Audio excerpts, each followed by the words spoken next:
Thank you, Nars. You're welcome. Oh, smile lang ka, smile na. Smile lang ka.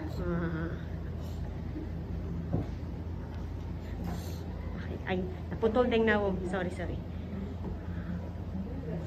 Okay na? Thank you, Dok.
Saka makinaw na yan.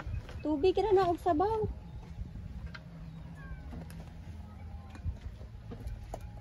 So guys, andito kami ngayon sa bahay ng Lola. So sabi ko nga, successful yung operation ni Bunso. And dahil successful, meron tayong gift para sa kanya. Hindi niya alam na may gift tayo sa kanya. Wala siyang kaalam-alam guys na sabi ko pag naging successful yung operation niya, meron tayong ibibigay sa kanya. At sigurado ako matutuwa siya doon.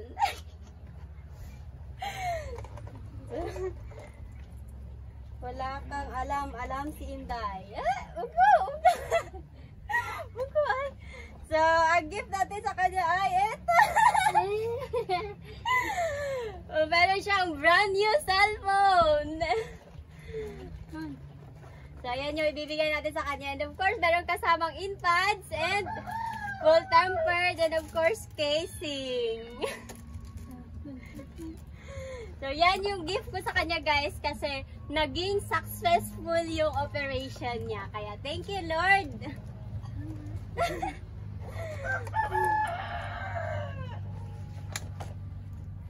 And of course, meron din tayo para kay Lola.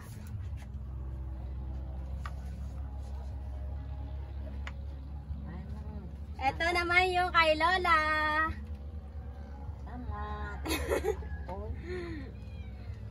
Siyempre, meron din si Lolo guys, pero maliit lang.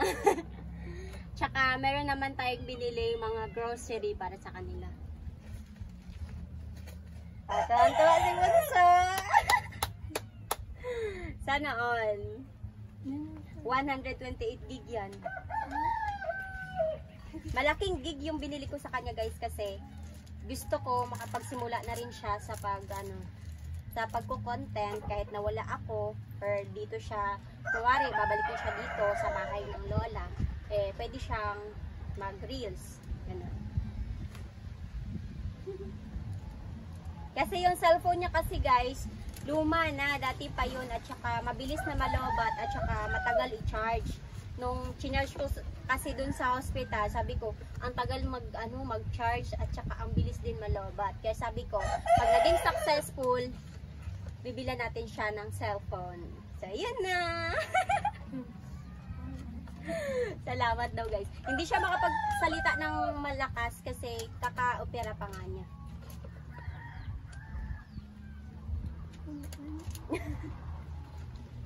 Dito na lang karon. Secret.